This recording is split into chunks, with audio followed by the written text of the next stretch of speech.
Hello there, ladies and gentlemen. I am Talon, the Techmerc, and Google just had a huge product release event a few days ago. And in this video, I'll be sharing what I thought about it and some of my favorite products. No, I was not there, and no, I do not have any products here with me, and no, I will not be covering everything in the event, just what I found interesting and my favorite products. But either way, here are my thoughts.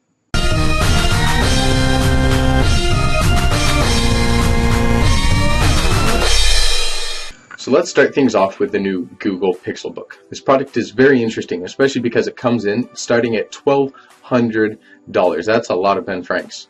It's basically a souped up special version of Chromebooks, which can normally be found for about $200 and up.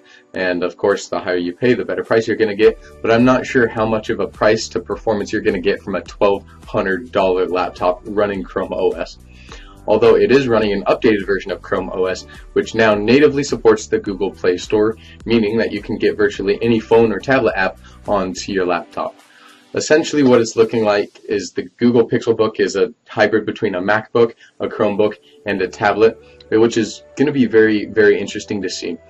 So it has a two-tone aluminum body, which looks very unique and cool. It matches the kind of two-tone part to the Google Pixel phones, which is very interesting, especially because they're in the same family, so I'm liking to see that consistency there. So it does have Corning Gorilla Glass around the front, and so now let's talk about a couple of specs. Depending on the model you have, you can get up to 128 gigabytes, 256 gigabytes, or 512 gigabytes of NVMe solid-state storage, 8 gigabytes or 16 gigabytes of RAM, an Intel 5th or 7th gen processor, and a 12.3-inch LCD 2400 by 1600 touchscreen display, and finally up to 10 hours of battery life. I/O is also slim with 2 USB Type-C ports and a headphone jack. All of these specs seem pretty amazing, but I'm very interested to see how this laptop actually uses it, especially with low bloat kind of sleeker version of an OS, especially Chrome OS, where basically the only thing you can do is Google Play Store and Google Chrome. So I'm very interested to see how all of these specs actually apply to things you can do on this laptop, especially when a lot of the things you can do on this laptop, you can get the exact same things onto your phone. So it'll be very interesting to see this when it comes out and people buy, use, and review these, and this is definitely one I'm going to be watching. So now let's move on to the main part of Google's launch event. This would be the Google Pixel 2 and Google Pixel 2 XL. Both phones are pretty interesting. They both have front stereo speakers, which is a huge plus for me. However, this is offset by the removal of a headphone jack. Come on, Google. You told us to ask more of our phone, not less from it. However, they are both water resistant, a feature they did lack last year. Have a well-placed fingerprint scanner, unlike Samsung's unique, I guess, or awkward location of their fingerprint scanner on the back of their phone, and they both now support fast charge. However, they still are lacking a couple of features like wireless charging, which is something I would like to see, especially with the flagship phone in 2017. Even Apple has finally committed to it. One thing that was said at the event was that they're not holding back any special or upgraded features for the Google Pixel 2 XL, and this is something I really do like to see. The only difference between the two phones is size and battery life. So the Google Pixel 2 XL has a slightly larger battery and a 6-inch display with a reduced bezel design. However, the reduced bezel design is a little bit interesting on this one because the side bezels are pretty thick.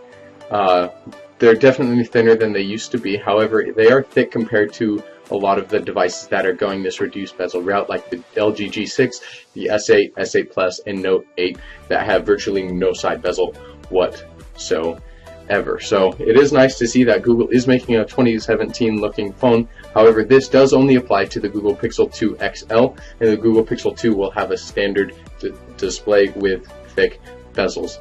So now let's talk cameras. This year they have included portrait mode in their cameras, and they've even been able to do this without taking another lens to their phones. So normally, traditional phones do portrait mode by having 2 pictures taken of the same exact thing at the same exact time, and then they compare the pictures and fade out the backgrounds rather than the foreground. However, Google Pixel has been able to do this through machine learning. They've tested thousands of photos with this, almost up to 1 million photos, and they have gotten the AI and machine learning built into the phone good enough to where you can only take only have to take one picture and you get the same effect that you would from something like an iPhone 7 Plus or iPhone 8 or 8 Plus. So another thing that I would like to mention and look at here is the design of the phone. Now it still has that same two-tone kind of look where the top is different than the bottom, but there's just something about it that doesn't feel right to me. I don't know, it just feels off. It's a little bit cartoony, too vibrant or anything like that. I don't know what it is. Again, my own opinion. But speaking of colors, it comes in 4 different colors, that being clearly white, just black, kind of blue, and the Sunday dress looking black and white. Don't get me wrong, the phone looks really, really nice, but there's just something about it that is a little bit off for me. Now, finally, let's get into the spec. This guy is rocking the Snapdragon 835 processor, Android 8.0 Oreo out of the box, one of the first phones to feature that, 4 GB of RAM, 64 or 128 GB of storage, a 2700 mAh battery on the case of the Pixel 2, and a 3520 mAh battery on the case of the Pixel 2 XL, and USB-C that supports fast charging. So pricing is also surprisingly really good. The Pixel 2, just the standard base model, comes in at $649 starting, and the 2 XL comes at a $200 premium at $849. So overall, those aren't bad prices. I was really expecting a lot higher. Also, one final feature that I would like to mention is that to access the Google Assistant on this phone, all you have to do is squeeze the phone a little bit, and it registers the pressure points of your fingers, and you have your Google Assistant right there to answer all of your questions and to help you plan whatever it is that you're doing. So I think that's kind of a cool feature. HTC did it on one of their phones. It didn't go super great, but it didn't go terribly. So I'm interested to see how this pans out for Google, and especially because they have a little bit larger of a base population. Not a population, what? They have a lot larger fan base. So very interested to see, since this phone will probably reach more people, how well it's received. Also, it does have a pretty big name to live up to, and I certainly hope it does. I certainly hope it can live up to the original Pixel and that it will do well, and I will definitely be keeping my eye on this. And if you guys want more information or me to do a returning video on some of these products after they have been launched and tested and things like that, I will certainly do that. One thing that I noticed throughout the event was that they were going the Apple route with a lot of their products. In a particular scenario, they removed the headphone jack from the Pixel 2 and limited the ports on the Pixelbook. They further proved my theory by providing a $160 pair of wireless earbuds that work flawlessly with the Google Pixel 2. They're calling them Pixel Buds. Now, in their defense, they do offer a lot more functionality than the Apple AirPods ever have or probably ever will. With these guys, you have access to the Google Assistant, which is super cool, and you have instant access to Google Translate. So I'm going to talk a little bit about what you can do with the Google Assistant here, especially from your Pixel Buds, and that is you can ask walking directions, you can answer calls, send texts, change your music and whatnot, all from without having to take out your phone. You can access anything that the Google Assistant has without even taking your phone out of your pocket.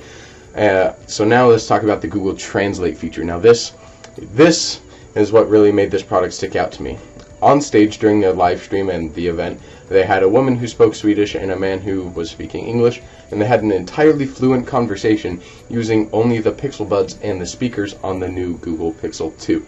It worked flawlessly, and I was really surprised on how well it worked. Again, it was an event, so they may have had something kind of in the background, something a little pretty, or it pre-recorded or something like that, but I'd like to think that Google wouldn't do that, especially on a big event like this. So I'm really hoping that these work as well as they did when they showcased them, and I'm really excited for this feature of instant translation, which is really, really awesome, especially having that and the Google Assistant in a good sounding pair of earbuds for only $160. I'm really actually looking forward to this. So another thing that they come with is, of course, a carrying case, and the carrying case does hold charges.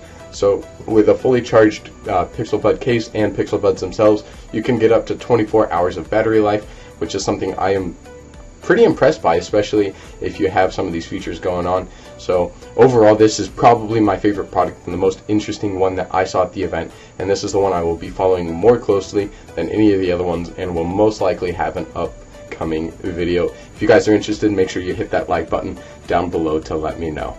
So those are the 3 products that I found most interesting in this event. They were my favorites, and I just gave you my 2 cents on what I thought about them. So if you guys like this video, make sure you give it a like, and if you have any comments or anything you'd like to point out about any of these products, or the products that I didn't mention, like the updated Google Home products and also the updated Google Daydream VR headset. If you guys have anything to say, I'll be down in the comments ready to answer your questions and have a conversation down there.